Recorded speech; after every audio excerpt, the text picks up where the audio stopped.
And so we're going to use our usual format, which is the first 30 minutes or so, sometimes a little bit less.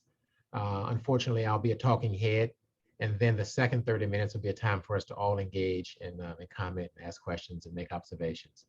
And I'm going to share screen a couple times tonight. First, I'm going to show you an article that I did some years ago. If I can find it, I think it's up here. There it is.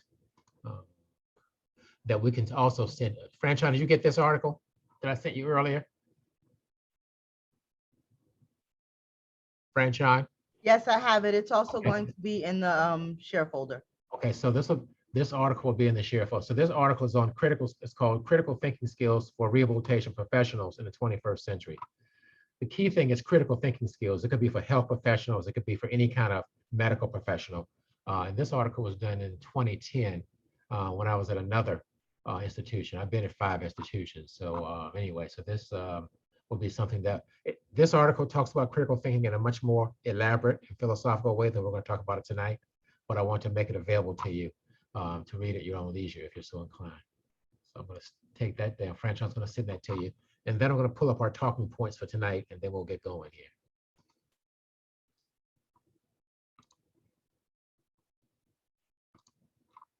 I don't typically use talking points a lot, but sometimes it's good to kind of stay organized, and at least you can follow along to some extent as we go through.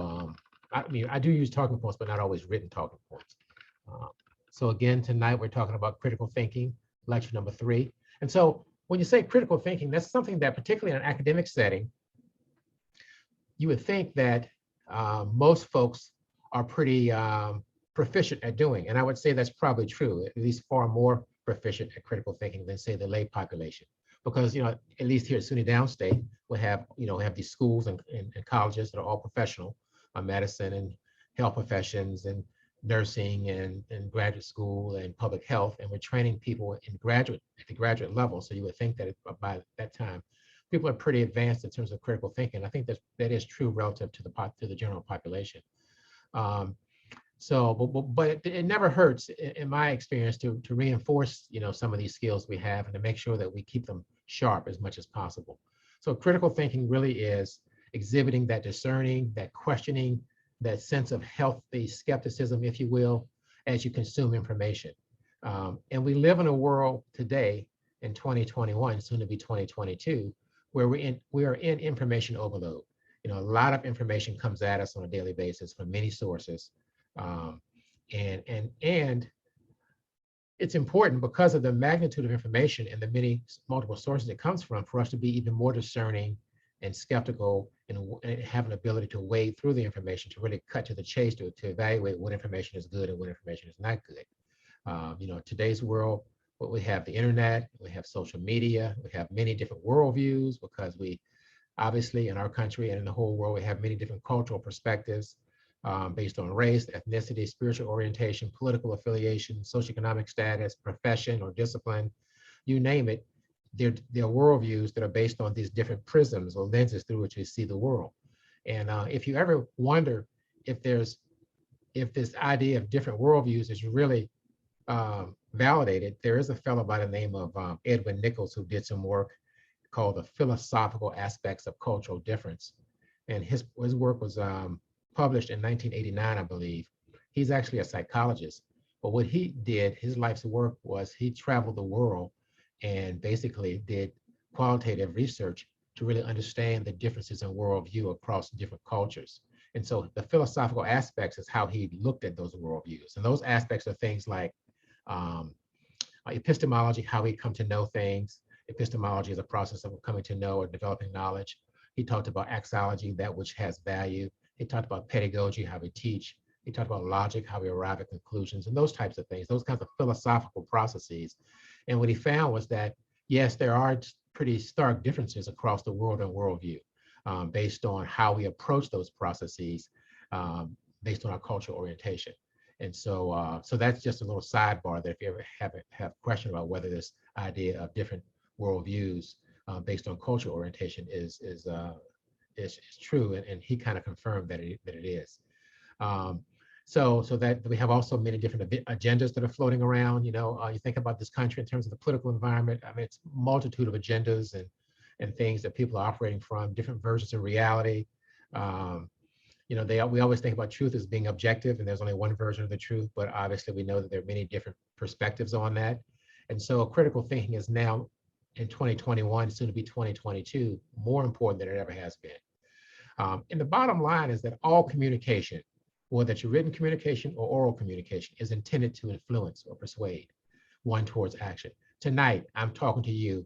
My mission is to get you to understand a little bit more, or to review or reiterate knowledge you may already have about critical thinking. So I'm trying to influence you or persuade you towards that action, to embrace what I'm talking about. When a teacher's in a classroom, an instructor is in a classroom, they're trying to get their students to embrace the information that's being conveyed to them, so they can use that as a practicing professional in whatever discipline they're learning about. When you're talking informally in a group of friends or peers, somebody's trying to convince you to let's go eat dinner here tonight, or go eat dinner there tonight, or let's take a vacation, on this date or another date. Bottom line, any communication is designed to influence and persuade the audience or the recipient of that communication towards some action. And so if you think about it, anytime you're engaged in a communication process, then the act of persuasion is underway. And so being a critical thinker is important, to make sure you have a way to sort of disentangle and dissect that communication. Communication also occurs in many contexts. We talk about interpersonal communication. That's communication between two people having a conversation, whether it's online, in a chat room, or in a text message, but primarily, two people that are having a back and forth conversation. It happens in small groups, and you might consider what we're doing tonight as a small group. It also happens in terms of mass media. When you watch the news, where there are thousands or millions of people tuned in to watching a particular news event. So communication occurs across several contexts. No matter what the context, it's still designed to influence or persuade the audience or the listener or the recipient towards some action in some way. Maybe not directly, but sometimes it's indirectly. So that's sort of the big picture in terms of why we need to be critical thinkers. Now, there are 4 key tasks for the critical thinker. And the first one is, the critical thinker must understand the communicator's stated versus the communicator's hidden or unseen purpose. And so that sounds like an obvious point, but a lot of times we get sort of convinced that a person says they're talking about A, B, and C, that's what they're talking about. But you kind of got to look at exactly what they say to make sure that their stated purpose is really what, or their stated topic is really what they're actually getting at in terms of the things they say in their actual commentary to you. The second task is, the critical thinker can pinpoint those underlying assumptions or premises, or those subpoints that support the larger position or argument or purpose that one is trying to promote. So there's always an argument that one's making, or a position one is taking, and that there's some sub-positions that are sort of implicit or inherent in understanding that bigger picture position. And oftentimes they're unstated, so you have to be able to sort of think through what they might be. The critical thinker also understands different types of arguments, argument types, argument structure. There are lots of different types of arguments that you can make. Tonight we'll talk about 5 of the most common argument types, but there are many more than that.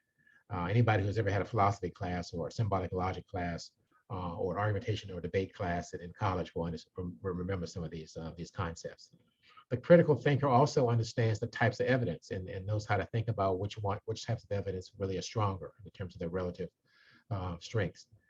So we're gonna talk right now. We're gonna drill down a little bit to these 4 tasks and talk about each one a little more in depth, so that we kind of have a better perspective on it. So let me scroll down here. So the first one is the communicator's stated versus real or actual or demonstrated purpose. What is the difference? Well, the stated purpose is the purpose that the person vocalizes. It's the ostensible purpose, the one that's given. So tonight, my stated purpose is we're talking about critical thinking. Now, the real purpose is the purpose that is reflected but in terms of what the person actually does spend time addressing in their commentary to you. And so sometimes there's a difference. There's a misalignment or disconnect between what the person says he or she is talking about and the kinds of things they actually say. Those two don't always line up. For example, and I'll give you an example right here. If I say I'm going to give a talk on the dangers of abortion to the mother, Yet I spend 90% of my time in that commentary talking about the relative benefits and risk of the types of birth control, then what is my talk really about? On the one hand, I say I'm talking about the dangers of abortion, but most of my commentary is talking about birth control category or type A versus type B, pill versus whatever the various types of birth control are. And so sometimes right from the get-go, a person is sort of leading you astray in terms of saying you were talking about topic A, but what you hear is that they're talking mostly about topic B. So tonight I'm saying we talk about critical thinking, but almost everything I say relates to what we talked about last month, which was the idea of building those key processes for continuous quality improvement. Then my stated purpose is not really my real purpose. So you have to be able to zero in and sort of dissect that, so to speak. That's the first thing that a critical thinker does. It evaluates if the communicators or the person who's making the argument, if that purpose that they're saying they're addressing in their communication, in their talk, is the same thing that they're actually demonstrating that they're dealing with based on the evidence of what they're actually speaking about. Assumptions and premises, the subpoints. So these are, as I said earlier, these are those stated or hidden smaller pieces that help build a position or a point or an argument or a conclusion to an argument that you want to make. And they really have to be accepted or true for the argument to really have some validity. So if you can take exception to one or more of those communicators' assumptions or premises or those subpoints that may not be stated, then you significantly weaken the position the person is trying to make in their communication or the argument they're trying to make or their main point. And there can also be subpoints that don't necessarily support the main point, what they call rival subpoints. That kind of contraindicate the main point the person is talking about in they're trying to make in their argument or the communication situation. Example, if I argue that the death penalty is bad and should be banned, what are some of the implied assumptions? In other words, in order for you to accept my position that the death penalty is bad and should be banned, what are some of the implicit assumptions or implicit building blocks that go with that, or subpoints that argument rests upon, or that position rests upon, the foundation components? One is that the death penalty still exists somewhere. I mean, it'd be pretty crazy for me to make an argument that the death penalty is bad and should be banned if nobody is still using the death penalty, right? So an obvious subpoint or an assumption or premise that supports my position that it's bad and should be banned is that it still exists somewhere. Somebody's still using the death penalty. Another subpoint would be that the death penalty is applied to people. If I'm saying the death penalty is bad, but nobody's ever given the death penalty as a sentence or as a punishment, then what's the point of my argument? All right, so that's another underlying implied point. And another is people die when it's applied. In other words, people actually die when they're subject to the death penalty. If people were subject to the death penalty, got that lethal injection, but they didn't really die, then my argument has no validity. And that the death penalty and that death is actually a bad outcome. If you think that death is not a bad outcome, then how can I make the point that the death penalty is bad and should be banned? So you begin to follow in terms of, the main argument I'm making is that the death penalty is bad, it should be banned. But if these assumptions, these underlying assumptions are not true, or if you can refute any of them, then my original position that the death penalty is bad and should be banned is significantly weakened. Let's do another one that's not on the paper. Let's think. If I say the Downstate is a great Downstate is a great institution to get your education because they do a good job of educating folks. What are some of the assumptions? Well, that Downstate actually does provide educational programs to people or to students. That Downstate does people do actually matriculate and come here and get involved in those programs. Those are some subpoints there. So if I can make an argument that Downstate is a great institution in terms of getting your graduate or professional education in a health field, health profession, then there's some obvious foundational points that go along with that. And the idea here is that you want to be able to identify those foundational points that must be true for my overall point to be true. So they're called the assumptions or premises or the subpoints upon which the main argument sits. Okay, moving along. Argument types, and we'll have time in our second 30 minutes to kind of tease this out a little bit better. or more in a more applied kind of sense. Argument types. So the first type of argument, and I said there are many of these, but probably a dozen or more, and we'll talk about just 5 of the most common ones tonight. So the first type of argument is the cause-effect argument, which says that some status precipitates another status. An example is what I have parenthetically there. Because he is overweight, he has hypertension. So I can make that argument, and people do it all the time. Because he's overweight, he has hypertension. And the question is that always true? Or is that the only reason why he could have hypertension? And if you can figure some other reasons why he could have hypertension, other than the fact that he may be suffering from obesity and have a high BMI, then maybe that cause effect argument is not so strong. So you hear people say it all the time. We're in a recession because the sitting president hasn't done a good job of managing the economy. The cause, we're in a recession. The effect, the cause is the sitting president. And the effect is that we're in a recession. And so the question is, does the president hold all the cards in terms of the economy? And if not, then that cause effect argument, you can make it, but it's not a very strong argument because there are other factors, other causal factors that can impact the economy. Inflation, investment, confidence in the market, those kinds of things can also come in that the president may or may not have influence over. So cause effects is really some status precipitates another status. But the issue is it truly a cause effect? Is there a straight line relationship between that causal factor and that outside outcome or impact or effect that we're talking about? And can you eliminate other factors that may have some influence? Not always. You also often hear arguments based on authority and expertise. This is specifically relevant in academic settings where you have all these highly trained, very well educated teaching faculty who are in the classroom, and they have a number of degrees and years of experience and all these credentials, and the students come in and to really hear what they have to the information they have to impart. Basically fall at the feet of these experts and really learn from them. And so that the person has a credibility as an authority on the topic because of their background and training and the position they hold. I get in a lot of trouble in my school because I often tell faculty that they're not really experts. They're just more advanced learners than their students.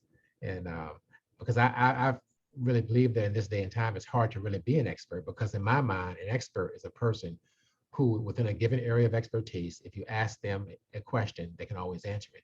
And I don't know anybody here at Downstate, even in their areas of so-called expertise, that can answer every question that can be posed to them. So if you can't, in my mind, you're not really an expert. We may have different definitions on what an expert is, but that's how I look at it. You really are more of an advanced learner than your students are. But arguments based on expertise and authority are based on the credibility of the person who's actually making the argument or who's making the communication, who's facilitating the communication. Example, since he is a lawyer, his point about the legal system is credible. And that assumes that everybody who has an expertise in a given area, everything they do is credible. They never do anything that questions their credibility. So is that always true? Absolutely not. Because we all have different levels of expertise, even within an area where we're all supposedly expertise. When I taught in a counseling program at Virginia College University in Richmond, we all had general expertise, but we had different areas of strength in terms of our specific expertise as faculty members. So just because you are a faculty member in this area doesn't mean you're the ultimate expert. So oftentimes people rest on their expertise and authority to sort of carry the day in terms of them making a point. And people tend to, swallow that whole a lot of times because they say, oh, this person's an expert, so I'm going to listen to and embrace whatever she or he says. Another argument. So we talked about cause effect arguments, talked about authority or expertise arguments. Now we're going to talk a little about inductive reasoning. Inductive reasoning is an argument that really moves from the specific to the general. So you move from a single case and you apply that to a larger group. Example, she's an excellent resident as a member of the Downstate College of Medicine graduating class of 2020. Therefore, all members of that graduating class are excellent residents. So basically you said, here's a person who's a member of this broader group, and whatever expertise or whatever quality I assign to this person who's a member of the group, I'm going to then, because that person's a member of this other group and they're all similar in some way, all residents from the same class in the College of Medicine, I'm going to assign that quality to the entire group. And that's an inductive argument. You're moving from a specific case and applying that to a broader, larger number of people, from the specific to the general. And we know that's not always the case, because obviously just because she's a great resident and she's in the same class as 20 of her other colleagues are, they may not all be good residents because there's variation in people's abilities. But people make these arguments all the time, these inductive arguments. So there clearly can be exceptions to that being true. Because she's an excellent resident as a member of the class of 2020 in the College of Medicine doesn't mean that everybody else who's also a resident from that same class is an excellent resident. But people make the argument, and it's an inductive argument. Now, typically a stronger argument is when you go the other direction, which is more of a deductive reasoning kind of argument, where you start at the general level or broad level, and you go more specific. And you say, all members of this PT graduating class are employed as PTs.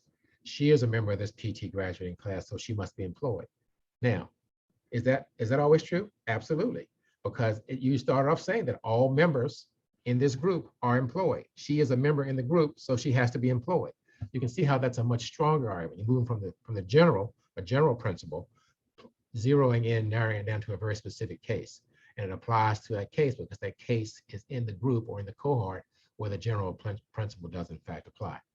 So that's going to be always true. And so that's another type of argument, a little bit stronger typically than inductive reasoning.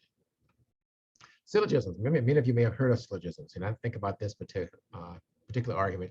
And don't ask me why, but it reminds me of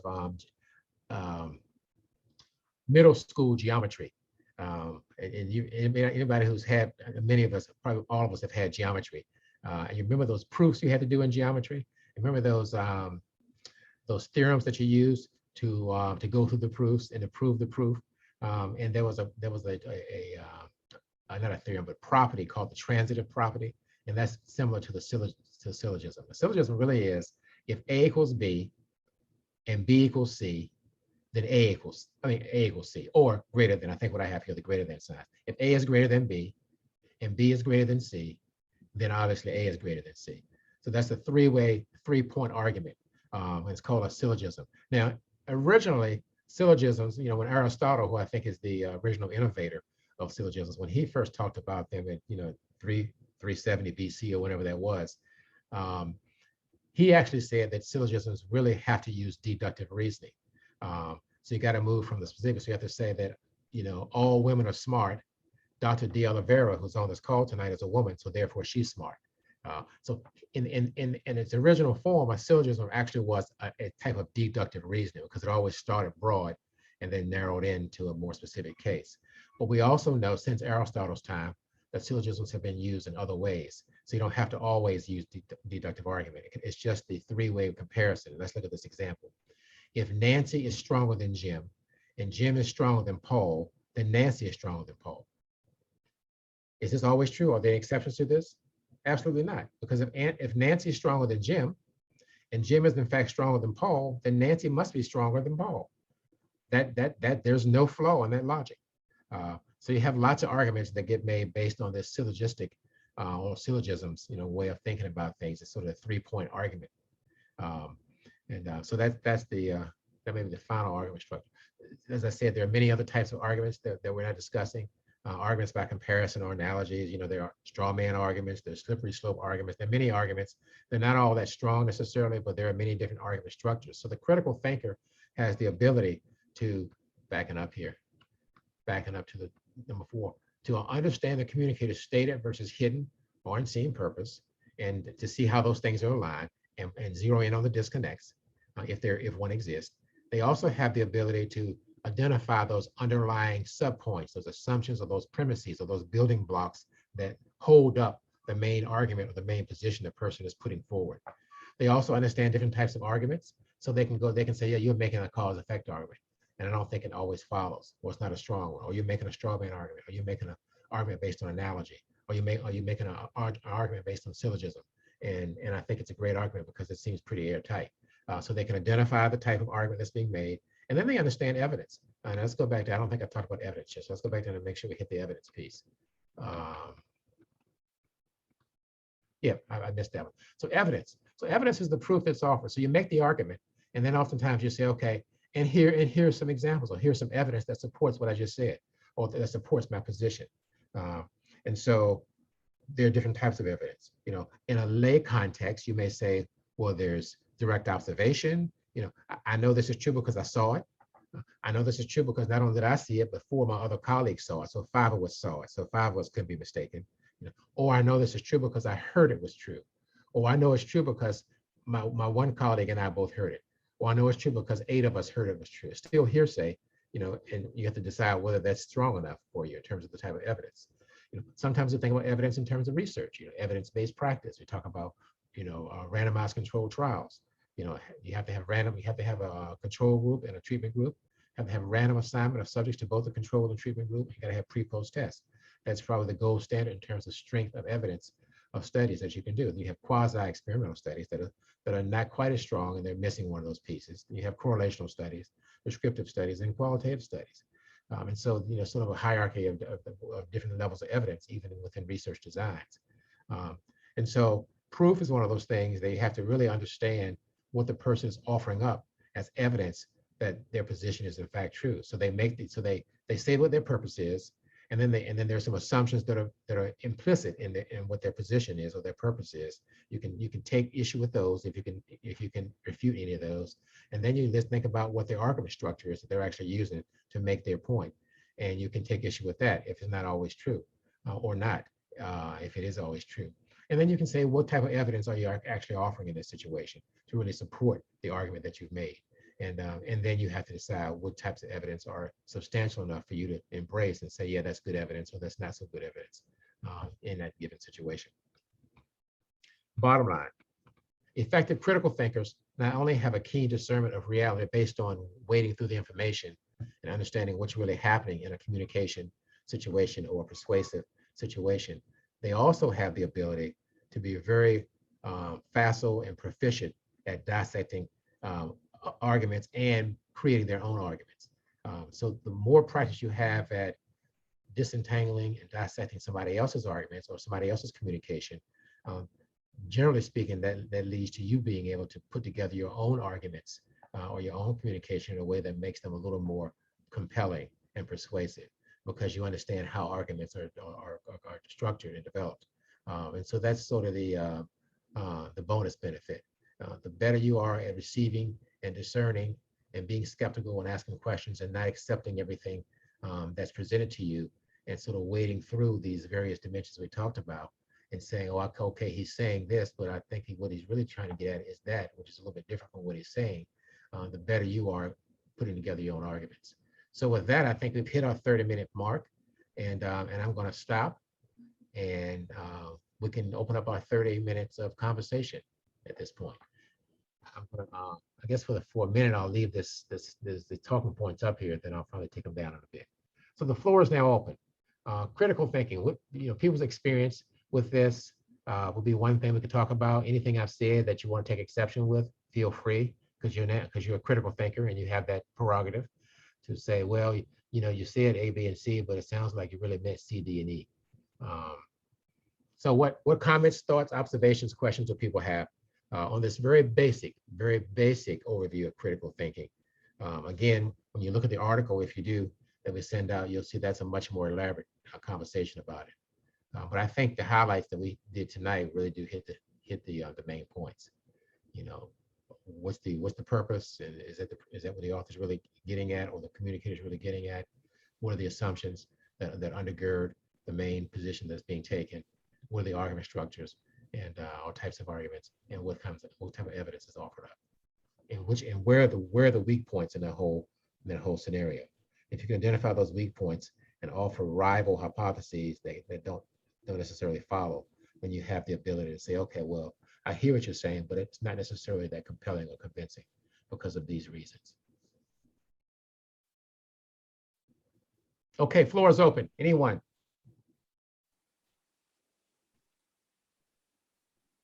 I think critical thinking, it's depend as well as your previous experience, like where you're working. For example, if you're looking on a patient and you work in emergency department and you are combining that, you see that he is lying and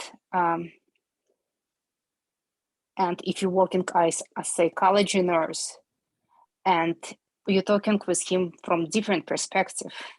Right. Yes. Yes. Yeah. Yeah. Everybody, this is sort of a generic way of thinking about it, but everybody can adopt and use their own culture specific or worldview specific version of critical thinking.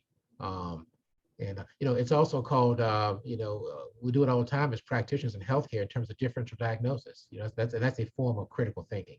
The person comes in and displays a certain array of symptoms, and you think, okay, it could be one of four things potentially based on this symptomatology that we're seeing, and then you use that differential diagnosis skills, which really are critical skills, to really try to rule out as many of those four as you can and zero in on the one that's more likely to be the issue. So yeah.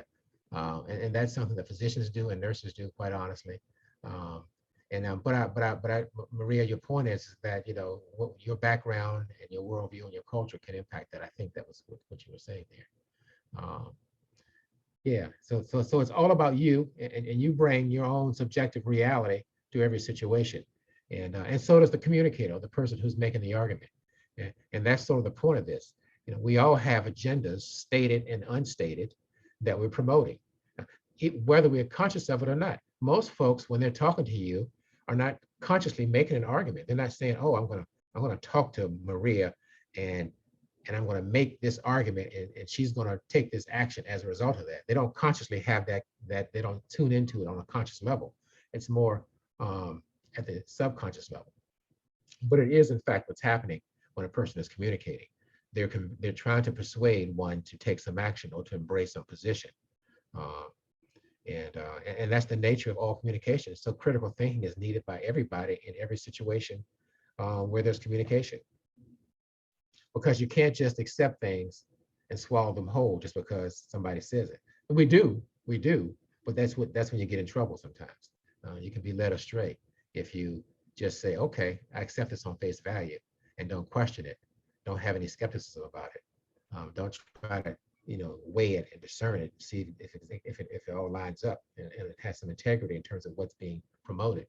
If you don't do that, then you can be led astray or led in the wrong direction by the communication. And in our world, it's easy to do. You think about all these folks who believe in conspiracies, all these conspiracies out here, the QAnons and other folks like that, who just they're not critical thinkers. They just hear this stuff and think, "Oh yeah, on the surface, I think I like that.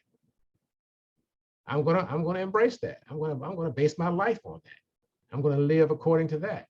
They're not critically thinking about it, because if they went through a process of really thinking through some of these components we talked about tonight, they'd see that, oh, this really doesn't make a lot of sense when I really dig into this. But people don't do that. They don't know how to do it typically. They're not conscious about it. Other comments? Thank you, Maria, for starting this off. Hi, good evening, everyone. Can you all hear me? Yes. I don't think that was Maria. I'm Maria. Oh. I just twice. I see your name's on there twice. Right, because I'm on my computer now, also on my cell phone, so I can catch it wherever I can catch it. Gotcha. I'm sorry. Well, who was it that made that previous comment? If it wasn't Maria, who was that? It was Esther.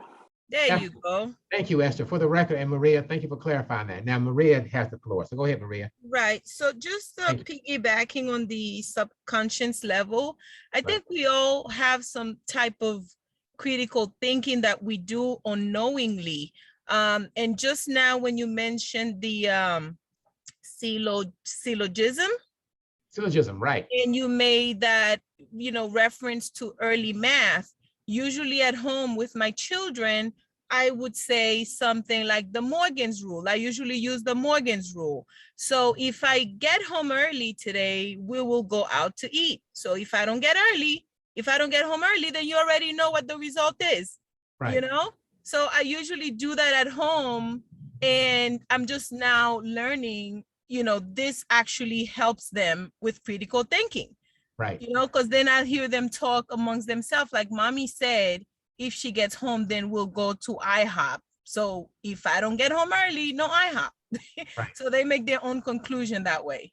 Yeah, and that's a conditional argument, sort of an if-then. If A happens, then B will follow. Sort of somewhat of a cause effect, but kind of a conditional argument that's being made. Absolutely. Yeah. Yeah. And I think that your point about, your kids, the more we can expose our kids to this kind of thinking early on, I think the better off we'll be, because we need, we're rearing, the next generation of adults and citizens who have responsibility for running the world.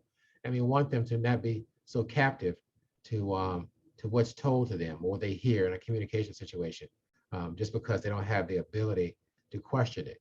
And it's all about questioning it, having that what I call healthy skepticism. Not cynicism, but healthy skepticism, where you say, okay, I hear what you're saying, but let me think about that a bit. And then you go through your process.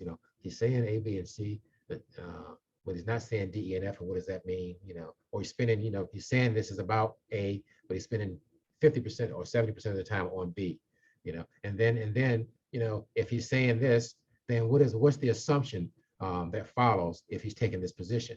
And if you can count those subpoints and say, well, there are at least 3 of these subpoints that have to be accepted for this position to be true, but I can eliminate 2 of them, then that position is not going to be that strong. So why am I really listening to this? Or if he's making an argument and you say, well, this is an inductive argument and it's really not true, why are you putting a lot of stock in that? Or if he's making a deductive argument, which is a stronger argument, and it makes sense, but the evidence that's being offered to support it is weak, then you say, well, the argument type was good, but the evidence that followed, that was provided, wasn't strong enough to really have me support this.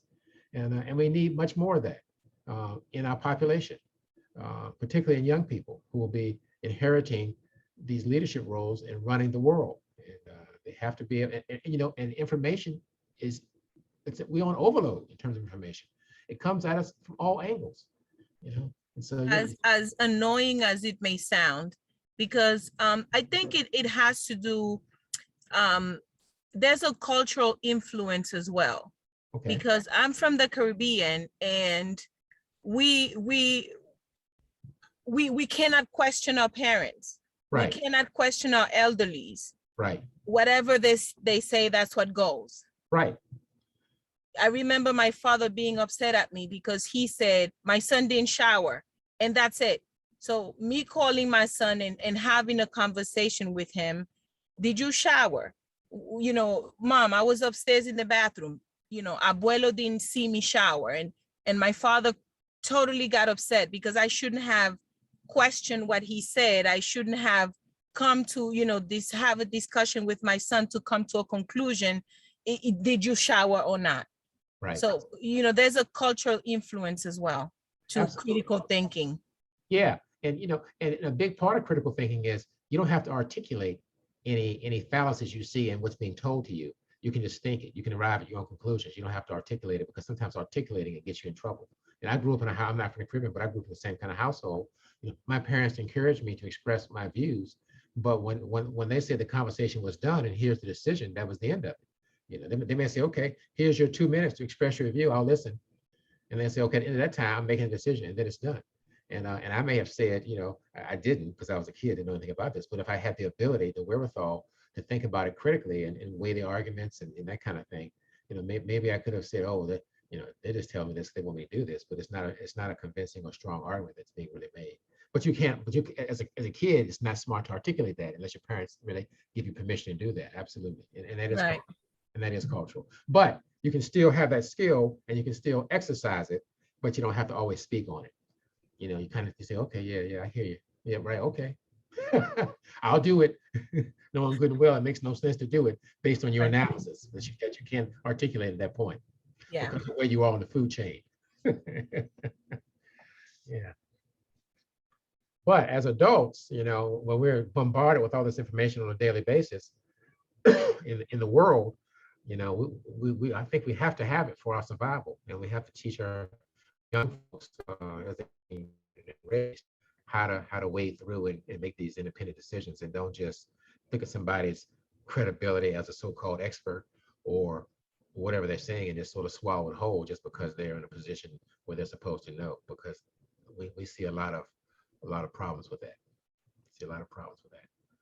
In your experience, how can someone build on that and just build on that skill of being a critical thinker? Because it seems to me, even in the clinic where I work, it takes a lot of strength to speak up and Right. say, I hear you, just like you said, I hear you, but this is what I think. And sometimes, not that I've gotten in trouble, but I usually speak up, especially when I see people that are people that have a language barrier, and the assumption is they dumb, they stupid, they don't have an opinion. They do have an opinion, only that they do not, there's a language barrier there. So usually that's where I intersect. So in your opinion, how can we build on that? Well, I think you just have to be strategic about it. You always have to realize the audience and what the way the potential, pros and cons are speaking on that. And I'm a person who's really big on net gain, and I'm not into taking a stand just for taking a stand's sake. If I'm going to take a stand on something, and withstand a little risk and taking that stand, stepping out and saying, okay, well, I think you need to do this or not do that, then I want the end result to be that I was able to have some influence and change something. It doesn't do any good for me to be a martyr and say, okay, I'm going to take this position, and I get crushed, and nothing came from it, other than for me to be able to say, well, I took the position, I tried, So I think you got to be strategic, think about net gains, net improvement, net wins, and try to, sort of govern yourself accordingly. But it's difficult. It's difficult in these situations. I think about the language thing that you mentioned. I took French, all through school, and I never had a chance to really speak it, so I understand it minimally, but I'm not conversant in it. And I think about when I hear somebody who's speaking, in this country and using another language, I'm impressed. No matter how good their English is, because I'm thinking, you take me right now and take me to Germany or any other country where English is not the primary language, and leave me there, 5 years, and then let me try to acclimate and be proficient in an academic setting or a hospital setting when that's not my first language.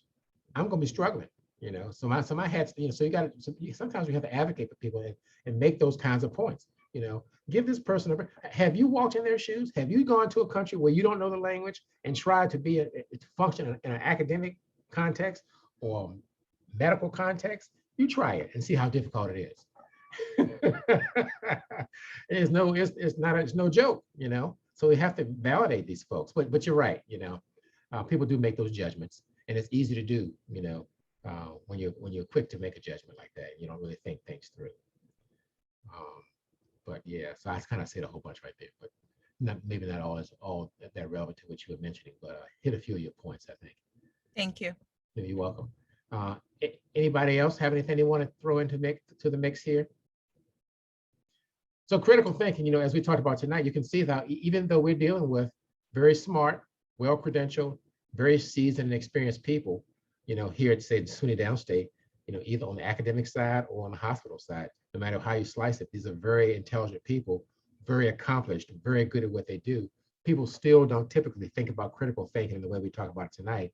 And we still have people who kind of just accept things, and sometimes you have to accept it, because of where you're on the food chain, but you certainly can have a different thought about it if you go through your process. And to me, I started early on, my mother used to say, you question everything.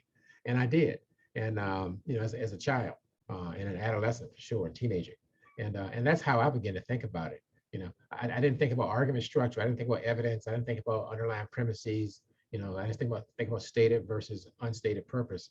But what I thought about was there are different perspectives on everything. And just because you're taking one position doesn't mean that's right, because there are also other positions. And I used to pride myself on thinking about, okay, if this person's taking this position, what other positions are there? Or I would say, if I would take a position in a conversation that I didn't truly believe in, just to see if I could argue that position from a different point of view of one I didn't believe in, that I didn't personally embrace. So that you kind of train yourself to kind of, be contrary, so to speak, but it has a good purpose when it really teaches you about critical thinking and being able to not just quickly accept and swallow things that are presented to you. You always say, well, okay, I hear you, but what about this? What about that? You haven't said anything about this. You didn't address that. Sometimes people, based on what they address and don't address, there's a fallacy in what they're saying. Because there's some arguments that these things are called exigencies, in an argumentation or debate situation. An exigency is a concept that should be discussed, but it's not discussed. Let's see if we can think of an example. If we're talking about capital punishment, and we have a debate on that, and nobody in the debate, either pro or con, is talking about the moral issue, whether it's right or wrong. We're just talking about the outcomes. Then, so the exigency is, well, what about the moral issue? What about the issue of whether this is something we should be doing from a capital punishment, whether you're for it or against it? But if the argument is playing out in a way that nobody's addressing that, then that's an exigency, something that should be addressed in an argument that's not being addressed.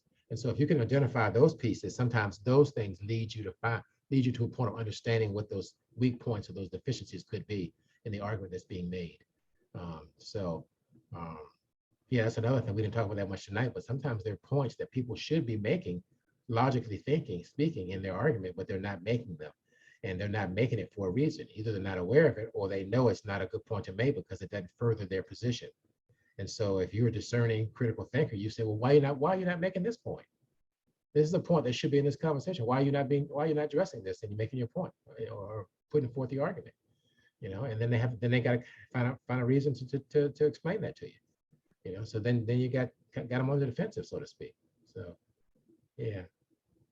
But I think it's a good skill, but it's like anything else, you have to work on it. It takes practice, and we're not a society that's designed to really think things through very much. We're into things that are quick. We're very surface and superficial, and we don't typically dig in and question things a lot. But those of us who do tend to function better, I think. Other comments, questions? We got 10 more minutes. We don't have to use the 10 minutes, but anybody else have anything you want to throw into the mix? I appreciate all the comments up to this point. Anybody else? Okay, I'm going to take this down and just again share one more time the article that Franchana is going to be sending you. Take a look at it, and I guess you can see it now. Can you? Yeah. Take a look at this article and let me know whatever questions you have. And again, as I said at the outset, anybody who's in these sessions who's assigned a paper to write, which is interesting, reach out to me if you have questions or anything I can clarify in any way. Thank you. Thank you, everybody. Be safe and have a good holiday, and be well. And thank you again for tonight.